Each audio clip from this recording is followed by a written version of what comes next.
মানুহ তেখেতলোকে অনাৰেবল গুৱাহাটী হাইকোৰ্টত গৈ ল্যান্ড একুইজিশনৰ ফিজ ডিমাণ্ডৰ কাৰণে কেছ কৰিলে, যাৰ ফলত আমি কামটো বন্ধ কৰি থ'ব লগা হৈছে। অধ্যক্ষ ডাঙৰীয়া, এইবেলি আমি অসমত প্ৰায় 240 কিলোমিটাৰ মথাউৰি নিৰ্মাণ কৰি আছোঁ আৰু যোৱা 3 দিন আগতো তাৰ ৰিভিউ আমি কৰিছিলোঁ। এই 240 কিলোমিটাৰ প্ৰায় 240 কিলোমিটাৰ মথাউৰিৰ 60% কাম ইতিমধ্যে সম্পূৰ্ণ হৈছে। অধ্যক্ষ ডাঙৰীয়া, এইবেলি আমি এটা সিদ্ধান্ত লৈছিলোঁ যে আমি যাৰ বহুত ঘৰ দুৱাৰ যায় তেতিয়া বেলেগ কথা, জিৰাত দিম আমি বেলেগ কথা, কিন্তু যদি কাৰোবাৰ ঘৰত আধা বিঘা মাটি যায়, কাৰোবাৰ বা একঠা মাটি যায়, আমি তেওঁলোকক ল্যান্ড একুইজিশন কষ্ট নিদিওঁ, কাৰণ বানপানী তেওঁলোকৰে ক্ষতি কৰিব, বানপানী তেওঁলোকৰে ক্ষতি কৰিব। গতিকে সকলোখিনিৰ লগত আমি কথা পাতিলোঁ, সকলোৱে মানিও ল'লে আৰু সেইকাৰণে আমি এই প্ৰায় 40 কিলোমিটাৰ মথাউৰিৰ 60% কাম কমপ্লিট কৰিছোঁ। মই ভাবোঁ অনাগত এমাহত বা 1.5 মাহত গোটেইখিনি কাম সম্পূৰ্ণ কৰিম। অধ্যক্ষ ডাঙৰীয়া, ক'তো ল্যান্ড একুইজিশনৰ ইছ্যু অহা নাই, ওলোটাই সেই যিসকল মানুহৰ মাটি গৈছে তেখেতলোকে আমাক ইস্তফা দি দিছে। এবাৰ আমি এটা নতুন পলিচি কৰিছোঁ অধ্যক্ষ ডাঙৰীয়া, কাৰণ মথাউৰিটো বনাওঁতে লাগে আমাক 2 কোটি টকা, ল্যান্ড একুইজিশনত যাই গৈ আৰু 1 কোটি টকা, সিমানখিনি টকা আমি খৰচ কৰিবলৈ অধ্যক্ষ ডাঙৰীয়া অপাৰক। সেইকাৰণে আমি নতুন এটা নিয়ম কৰিলোঁ যে বানপানী কাৰ হ'ব, সেইসকল মানুহৰেতো হ'ব, যাৰ ঘৰৰ সন্মুখত মথাউৰি নাই তেওঁলোকৰে হ'ব। গতিকে তেখেতলোকে অকণমান ছেক্ৰিফাইচ কৰক, তেওঁলোকৰ আধা বিঘা 1 কঠা মাটি এৰি দিয়ক, যাতে আমি মথাউৰিটো বনাব পাৰোঁ। সেই অনুসাৰে সকলোৱে এইবেলি এই কাম কৰিছে।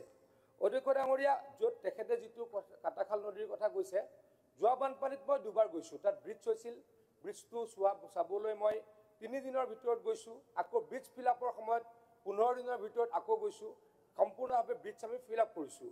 কিন্তু অধ্যক্ষ ডাঙৰীয়া, তেখেতে যিখিনি কথাৰ কথা কৈছে সেই গোটেইখিনি বহুতে ডেন্সলি পপুলেটেড জেগা, তাতে ল্যান্ড একুইজিশনটো সম্ভৱেই নহয়, গোটেই ঘৰ দুৱাৰ ভাঙি মথাউৰি কৰিব লাগিব, যিটো আমাৰ কাৰণে অসম্ভৱ।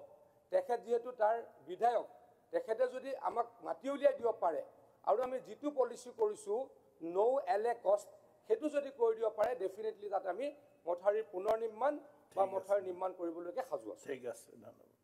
অধ্যক্ষ মহোদয়, তাত মানে আমাৰ মন্ত্ৰী মহোদয়ে যেটো কৈছে সেইটো হয়, সঁচা হয়।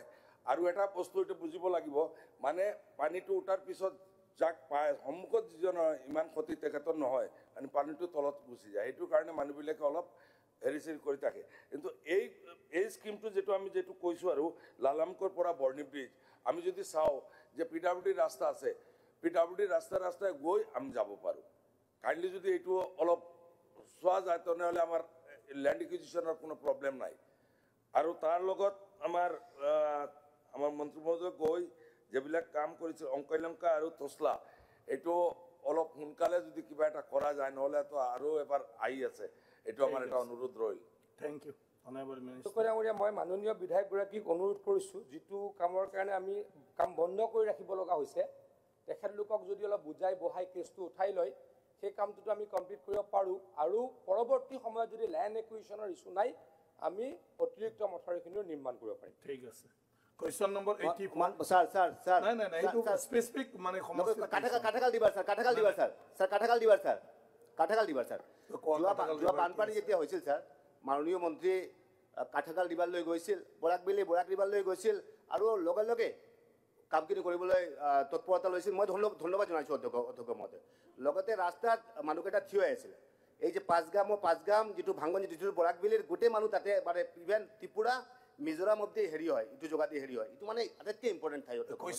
মন্ত্ৰী মহোদয়ে ব্যৱস্থা লৈছিল, 15 ফাইনেন্স কমিশ্যনে কিবা ব্যৱস্থা লৈছিল, এই জেগাটো কৰি দিব লাগে, নহ'লে বৰাকবিলি একদম হেৰি হৈ যাব, মানে যোগাযোগ বিচ্ছিন্ন হৈ যাব, ত্ৰিপুৰা ইভেন মিজোৰাম এফেক্টেড হ'ব। এইটো কাৰণে মন্ত্ৰী মহোদয়ক মই অনুৰোধ কৰি আছোঁ।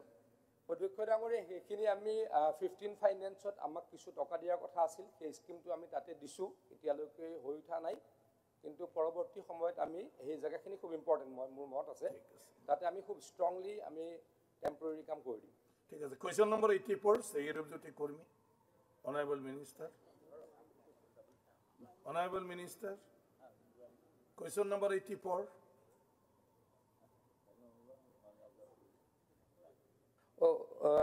অধ্যক্ষ ডাঙৰীয়া, উত্তৰ সদনৰ মজিদ দি আছে।